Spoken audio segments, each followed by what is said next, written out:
नमस्कार, आप देख रहे हैं अभी तक टीवी चैनल। मैं हूं आपके साथ प्रिया। शुरुआत करते हैं आज की कुछ खास खबरों के साथ। कांग्रेस प्रत्याशी के समर्थन में जेएनयू छात्र संघ के अध्यक्ष कन्हैया कुमार ने दिया जोरदार भाषण। कटिहार जिले के आजमनगर थाना मैदान में जेएनयू छात्र संघ के अध्यक्ष कन्हैया कुमार महागठबंधन कार्यकर्ता को संबोधित करते हुए कहा कि 15 वर्ष के कार्यकाल में एनडीए सरकार के द्वारा बिहार के युवाओं, मजदूरों, किसानों तथा बिहार के विकास के साथ धोखाधड़ी की है। इनको बदलना चाहिए। वहीं प्राणपुर विधानसभा क्षेत्र के कांग्रेस प्रत्याशी तौकीर आलम के लिए वोट मांग की। वहीं कांग्रेस प्रत्याशी तौकीर आलम के द्वारा महागठबंधन को संबोधित करते हुए कहा गया कि प्राणपुर की धरती को मैं बहुत प्रेम करता हूं। मुझे प्राणपुर विधानसभा क्षेत्र के विकास के लिए जो कदम उठाना पड़े मैं उठाऊंगा। वहीं महागठबंधन के दर्जनों कार्यकर्ता के द्वारा कांग्रेस प्रत्याशी के पक्ष में वोट डालने के लिए अपील किया गया। बिरयानी में अगर तेजपत्ता कहे कि चावल की मात्रा में हमको कम डाला गया है तो ज्यादा डाल देंगे तो बिरयानी का स्वाद नहीं बिगड़ जाएगा। और बिरयानी में कौन कह सकता है कि किसके बिना उसका जायका बना रहेगा। अरे गरम मसाला भी उतना ही जरूरी, चावल भी उतना ही जरूरी है, मीट भी उतना ही जरूरी है, और नमक अगर थोड़ा ज्यादा हो जाए या थोड़ा कम तब भी स्वाद बिगड़ जाता है। ये जो 5 पार्टियों का गठबंधन है, इसमें हम सीटों की संख्या नहीं देख रहे हैं। ये 5 उंगली है, अलग अलग है, कोई छोटी है कोई बड़ी है, लेकिन इस 5 उंगलियों को जब हम इकट्ठा कर देते हैं तो ये मुट्ठी बन जाती है। ये एकता का प्रतीक है और ये एकता ने काम किया है सिर्फ और सिर्फ इस बात के लिए कि हम बिहार की सरकार बदलना चाहते हैं। हम चाहते हैं कि बिहार में महंगाई और दंगाई को एक साथ रोका जा सके, इसीलिए हमने ये एकता कायम की है। फायदा नहीं पहुंचाना चाहते हैं।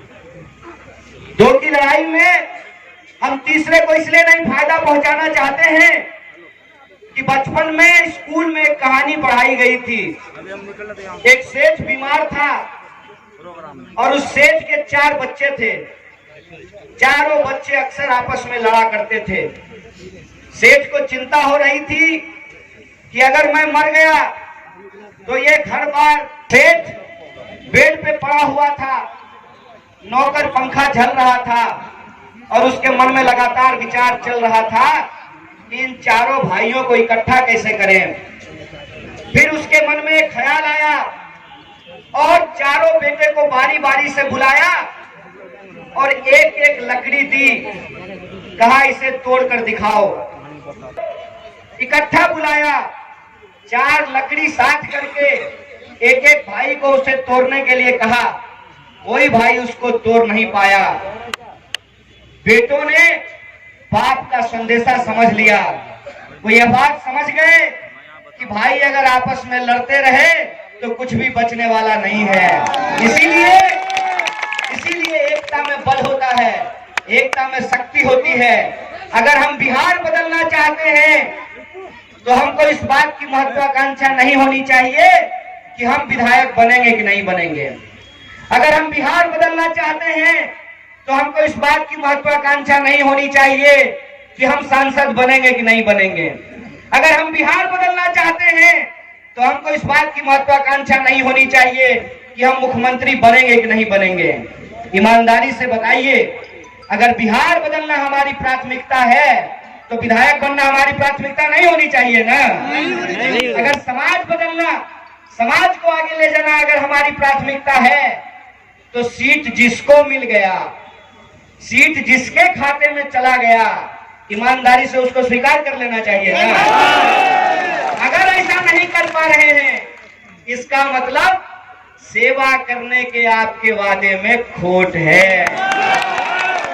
मतलब आप उसी तरीके से जुमलेबाजी कर रहे हैं जिस तरीके से जुमलेबाजी हम लोग टीवी पे सुनते आते हैं सुबह शाम। एक बात बताइए, चाहते हैं उनकी लड़ाई में ये ईमानदारी दिखनी चाहिए कि नहीं दिखनी चाहिए? दिखनी चाहिए ना। इसीलिए इस ईमानदारी को हमने बचाया है। हमने सीट की संख्या नहीं देखी है, हमने ये देखा है कि जैसे एक एक ईंट जोड़ने से घर बनता है, वैसे ही एक एक विधायक को जिताने से बहुमत मिलता है। हमने ये देखा है कि अगर हम बिहार की सरकार बदलना चाहते हैं तो हमको यह बात समझनी होगी कि अगर बूंद बूंद से घड़ा भरता है तो बूंद बूंद से घड़ा खाली भी हो सकता है। विचार किया गया है उस आत्मसम्मान की हम रक्षा कर सके।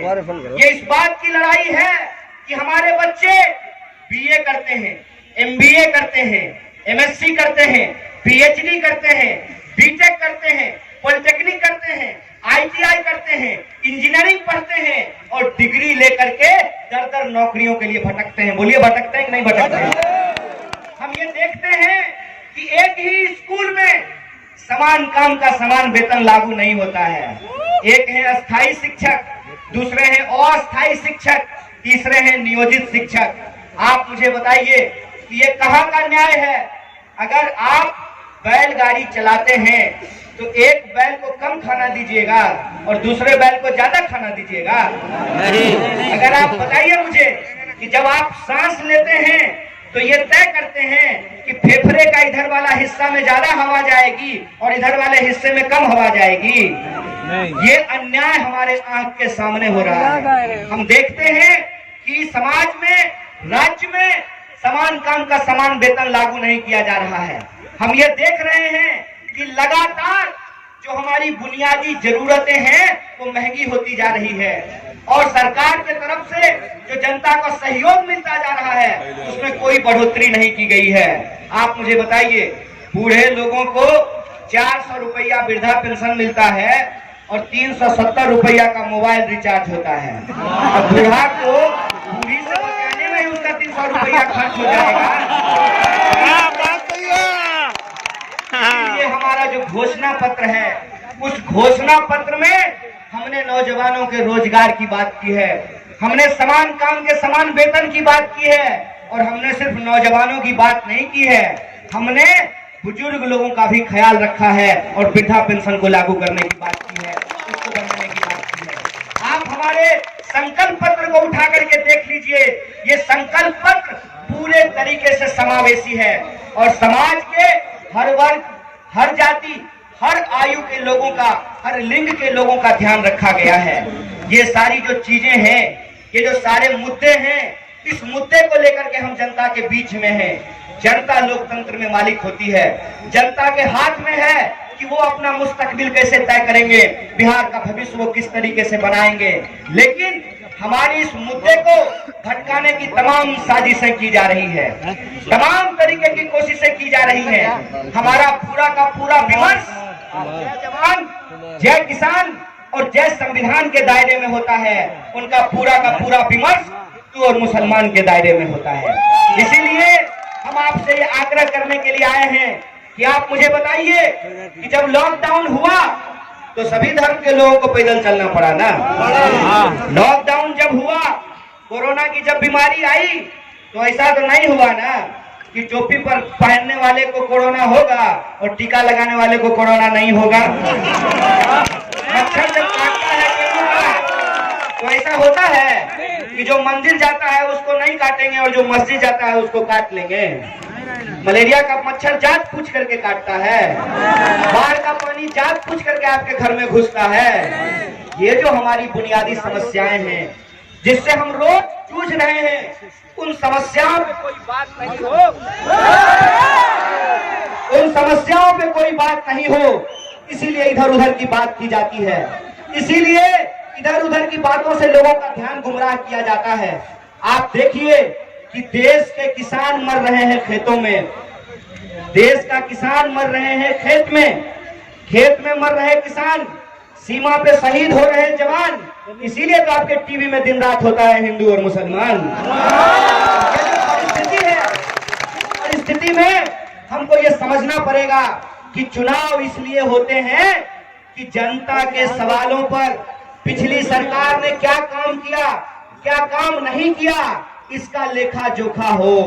चुनाव इसलिए 5 साल में होते हैं कि अगर सरकार ने काम नहीं किया तो उस सरकार को बदल दिया जाए। अगर जीवन भर के लिए सरकार चुनना होता, बताइए, ये तो जैसे एनडीए का नियत खराब है वैसे ही माइक खराब होगा।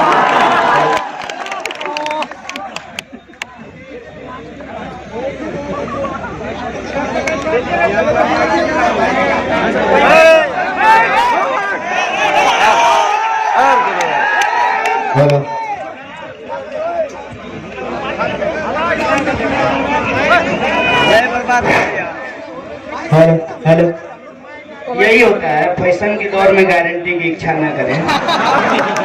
तार वाला माइक देखिए, ठीक है, एकदम दनादन चल रहा है। बिना तार वाला माइक धोखा दे रहा है। मैं ये कह रहा था कि 5 साल में सरकार को बदलने का प्रावधान क्यों किया गया है। 5 साल में सरकार को बदलने का प्रावधान इसलिए किया गया है कि 5 साल में यदि सरकार काम ना की हो तो जनता उस सरकार को बदल दे, और वक्त वक्त के साथ सरकार बदलते रहना चाहिए। अगर वक्त के साथ सरकार नहीं बदलती है तो सरकार निरंकुश हो जाती है। जैसे तवा पे आप रोटी को 15 मिनट छोड़ दीजिएगा तो रोटी जल जाएगा, जलेगा कि नहीं जलेगा? तो 15 मिनट में रोटी जल जाता है तवा पर। अब 15 साल में गद्दी पे बैठे हुए लोगों का दिमाग नहीं जल गया होगा, लोगों का दिल नहीं जल गया होगा। इसीलिए वक्त के साथ सरकार बदलते रहना चाहिए। लेकिन सरकार बदलने का ये ताकत किसके पास है? कुछ लोगों को लगता है टीवी के पास है ये, कुछ लोगों को लगता है हेलीकॉप्टर के पास है ये ताकत, कुछ लोगों को लगता है कि झूठ के पास है ये ताकत। इसीलिए मैंने आपको कहा कि ये जन आंदोलन है बिहार को बचाने का, ये जन आंदोलन है जमहूरियत की रक्षा का, ये जन आंदोलन है अपने मुद्दों को, चुनाव का, अपने मुद्दों को जिताने का और आपके मुद्दों को भटकाने वाले लोगों को हराने का, ये इस बात का जन आंदोलन है।